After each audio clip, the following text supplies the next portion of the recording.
Faithful John. Once upon a time, there was an old king who was very sick. He thought, I am going to die soon. Then he said, have someone bring Faithful John here to me. Faithful John was his favorite servant. A servant is someone who works and lives in someone else's house, doing their cooking and cleaning. He was called Faithful John because he was always faithful to the king for his whole life. Faithful is when you always help and support someone, no matter what.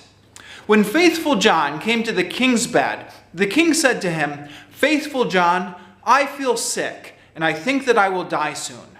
The only thing I am worried about is my son. He is still young, and I worry that he doesn't yet know the best way to live.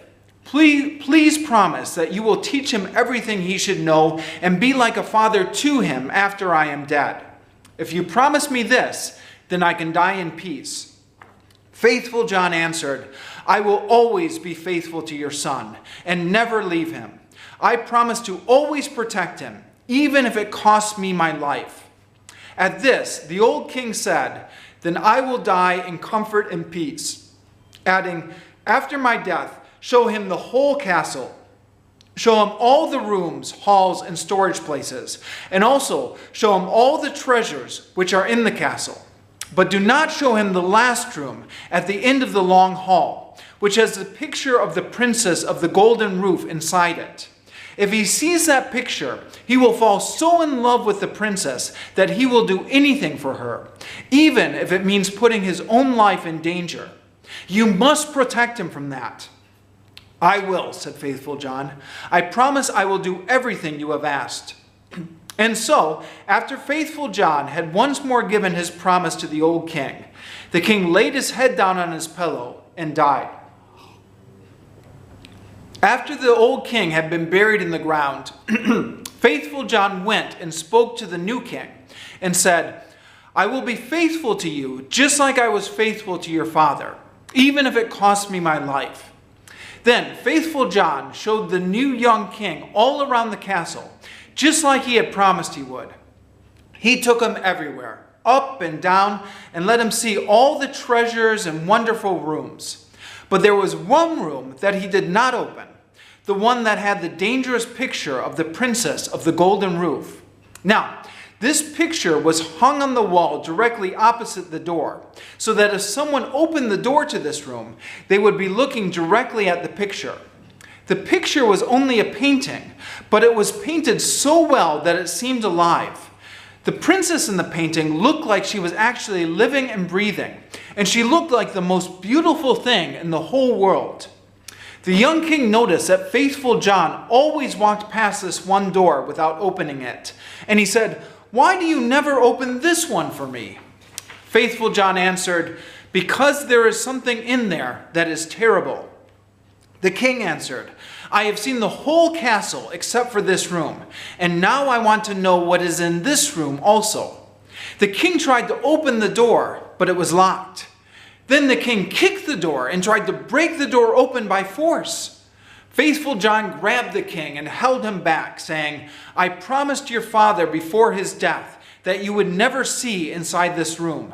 Please do not go inside. There is something terrible in this room. If you go inside, terrible things will happen to both you and me. But the king did not agree. No, answered the young king. If I do not go in, it'll be even more terrible. I will always be wondering what is inside this room. I will think about it all the time. I will not be able to sleep. I must see with my own eyes what is inside. I will stay right here in this spot, and I will not leave here until you unlock the door.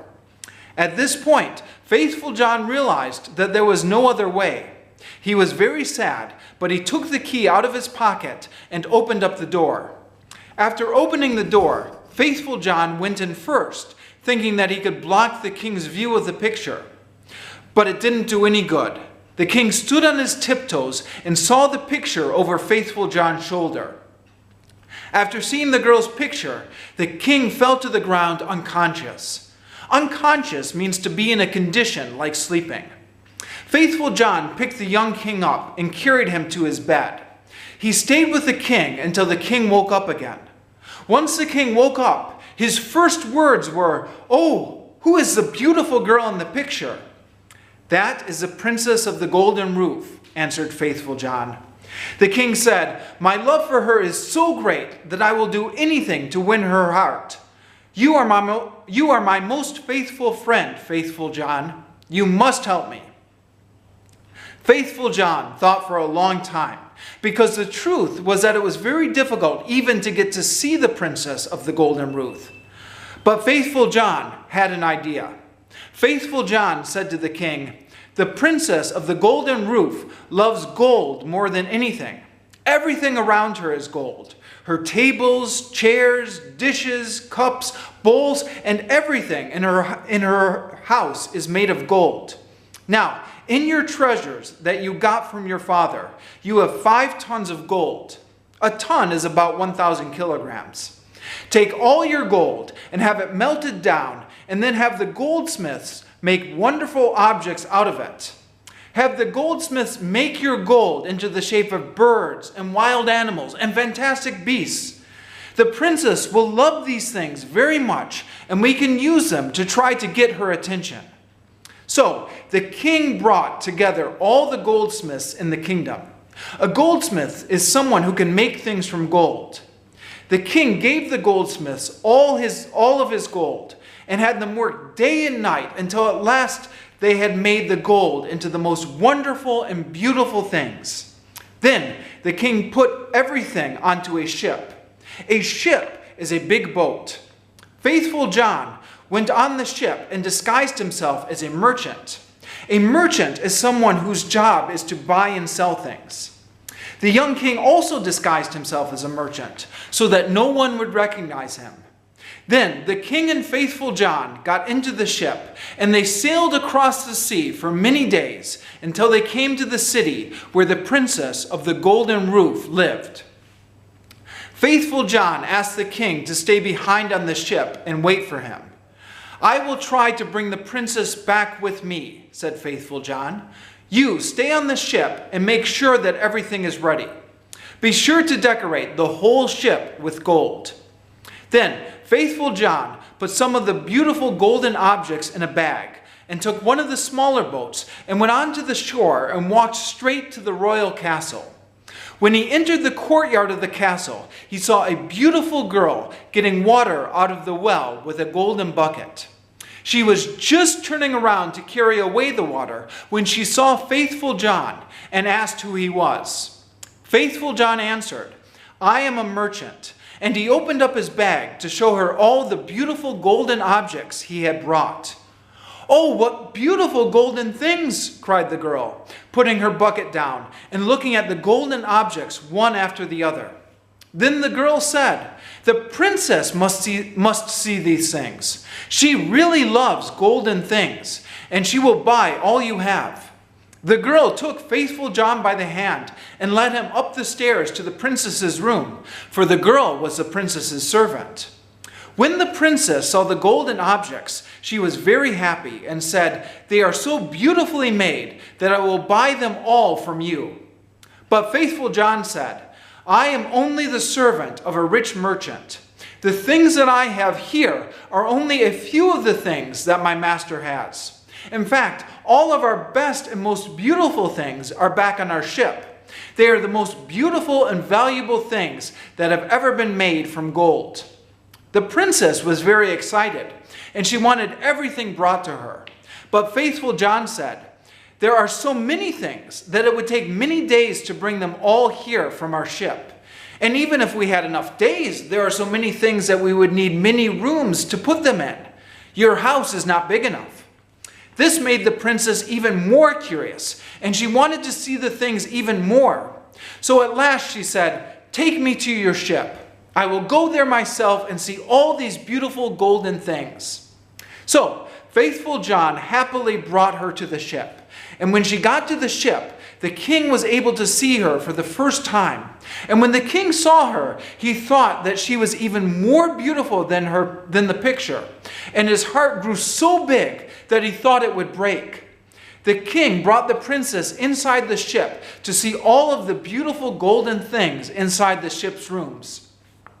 But Faithful John stayed behind on the deck of the ship. The deck is the top floor of a ship that is not covered.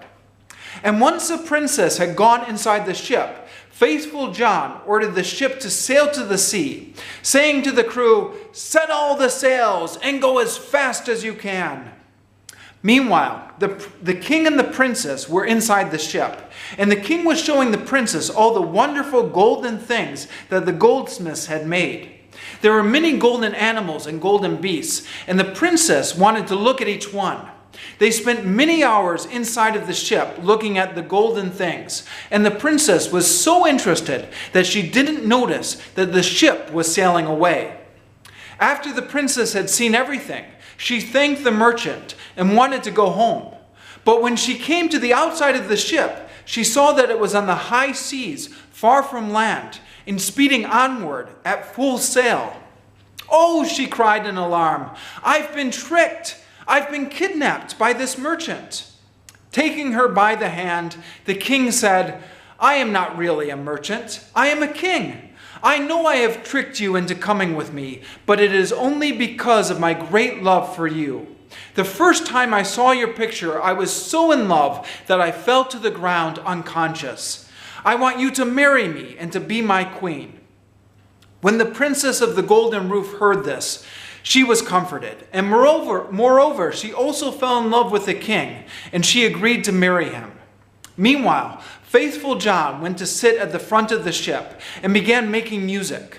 While he was making music, faithful John saw 3 ravens flying through the air towards them. Ravens are a type of blackbird. Some people believe that ravens have magical powers and can see the future. The ravens were talking to each other, and faithful John stopped making music so that he could listen to them. Faithful John actually could understand the language of birds, so he understood what the ravens were saying. The first raven said, "Oh, look, the king is carrying home the princess of the golden roof." "Yes," said the second raven, "but he doesn't have her yet."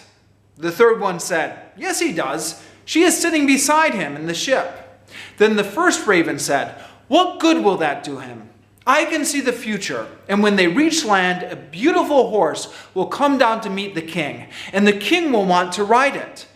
But if the king rides it, the horse will fly into the sky and take the king with him, and the king will never see his princess again." "Oh no," said the second raven. "Is there no hope then?" "Well, there is a small hope," said the first raven. "If someone else quickly gets on the horse before the king does, there is a gun in its saddlebag. If someone takes the gun from its saddlebag and shoots the horse dead, then the young king will be saved. But nobody knows that. And if anyone did know that and told it to the king, he would be turned into stone." Then the second raven said, "Actually, it's even worse than that. I can also see into the future. And even if the horse is killed, the king still will not be able to keep his princess. Because when they go into the castle, there is a beautiful shirt that is lying on a table. It looks like it's made of gold and silver, but actually it is made of poison. If the king puts on the shirt will burn him to death." "Oh no," said the third raven. "Is there no hope then?" "Well, there is a small hope," said the second raven. "If someone is wearing gloves and they pick up the shirt and throw it into the fire before the king can put it on, then the king will be saved. But nobody knows that. And if anyone did know that and told it to the king, he would be turned into stone." Then the third raven said, "Actually, it's even worse than that. I can also see into the future. And even if the shirt is burned up, the king will still lose his princess. After the wedding, when the dancing begins and the young queen starts dancing, she will suddenly get sick and fall down as if she were dead. The only way to save her is for someone to kiss her on the mouth. But nobody knows that. And if anyone did know that and told it to the king, he would be turned into stone." After the ravens had spoken, they flew away. Faithful John had understood everything they said, but he didn't know what to do. And for a long time, he was quiet and sad. If he kept everything a secret, then bad things would happen to the king. But if he tried to tell the king, then he would be turned into stone. Finally, he said to himself, I will save my king, even if it means dying myself." When they landed, everything the ravens had said did indeed happen, and a beautiful horse came down to meet the king. "Excellent," said the king. "What a beautiful horse! He will carry me to my castle." The king was about to get on the horse when Faithful John pushed the king away, quickly jumped onto the horse, took the gun from its saddlebag, and shot the horse dead. Everyone was shocked. All the king's other servants, who were jealous of how much the king loved Faithful John, shouted, "You are a bad servant, Faithful John. Why did you kill this beautiful animal that the king wanted to ride home to his castle?" But the king said, "Be quiet and leave him alone. Faithful John is my most faithful servant. I am sure he had a good reason for doing what he did." Later, when everyone got back into the castle, there was a beautiful shirt lying on the table. "Ah, what a beautiful shirt," said the king. "This will be the perfect thing to wear at my wedding." The young king went towards the shirt and was about to pick it up, but Faithful John pushed him away, picked up the shirt with his gloves, carried it quickly to the fire, and burned it up. The other servants again began to talk. "Look, now Faithful John is even burning up the king's wedding shirt." But the king said, "I'm sure he had a good reason. Leave him alone. Faithful John is my most faithful servant." Later, the wedding took place. When the dancing began, the princess also danced with everyone. Faithful John watched her carefully and kept a close eye on her face. Suddenly, the princess's face turned white and she fell to the ground as if she were dead. Faithful John ran quickly to her, picked her up, and carried her into an empty room. Then he put her down on the bed and kissed her on the mouth. Immediately, the princess started breathing again and woke up. But the young king had seen everything that had happened, and he did not understand why Faithful John had done it. "Faithful John," shouted the king, "why did you kiss my wife?" But Faithful John stayed quiet. So the king grew angry and shouted, "Throw him into prison."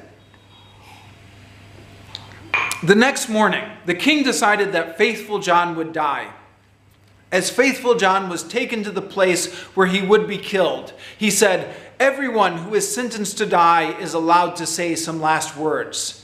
May I too have some last words?" Faithful John, "Yes," answered the king, "you may say some last words." Faithful John said, "I know you think that I have betrayed you by kissing your queen, but you are wrong. I have always been faithful to you." Then Faithful John told the king the whole story about how he had heard the ravens talking at sea and how he had done everything in order to save the king and the queen.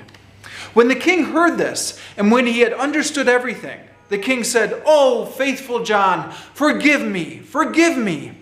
But it was too late, for as Faithful John spoke his last words, he turned to stone. This was exactly what the ravens had said would happen. Anyone who told the king the secrets would turn into stone. The king and the queen were then extremely sad. And the king said, "Oh, what a bad king I am. Faithful John was very faithful to me. I should have rewarded him, but instead I did not trust him." The king then ordered the stone figure of Faithful John to be placed in his bedroom next to his bed. Every time that he looked at the stone figure, he cried, saying, "Oh, if only I could bring you back to life again, my dear Faithful John." Many years passed. The king and the queen had 2 baby boys, and these babies grew into children. The queen loved them very much.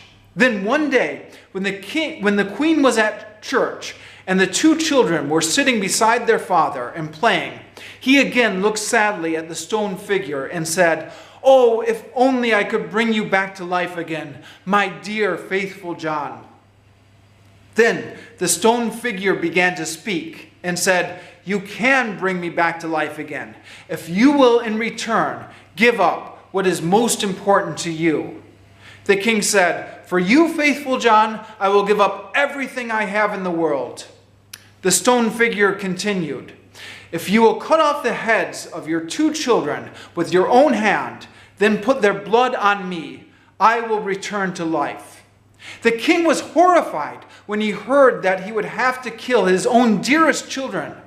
But he thought of how faithful John had always been faithful to him, and how faithful John had even died for him.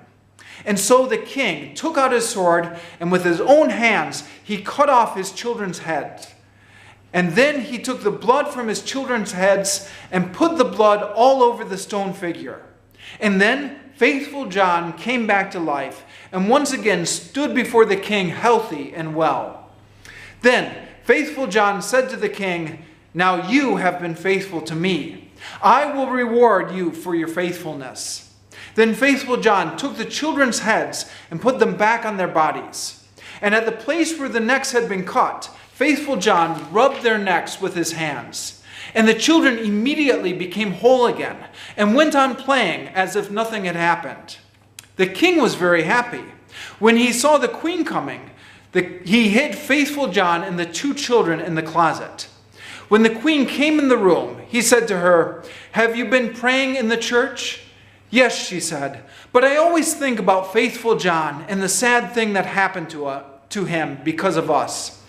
Then he said, "Dear wife, we can give him his life again, but we must lose our two little children." The queen turned white and her heart was filled with terror. But she said, "Then we must do it. We owe it to faithful John for his great faithfulness." The king was happy to hear that she agreed with him. Then he opened up the closet, and out came faithful John and the two children. The king said, "Good news. We now have faithful John back, and we have our two little children back again as well." And then the king told his wife everything that had happened, and they all lived happily ever after.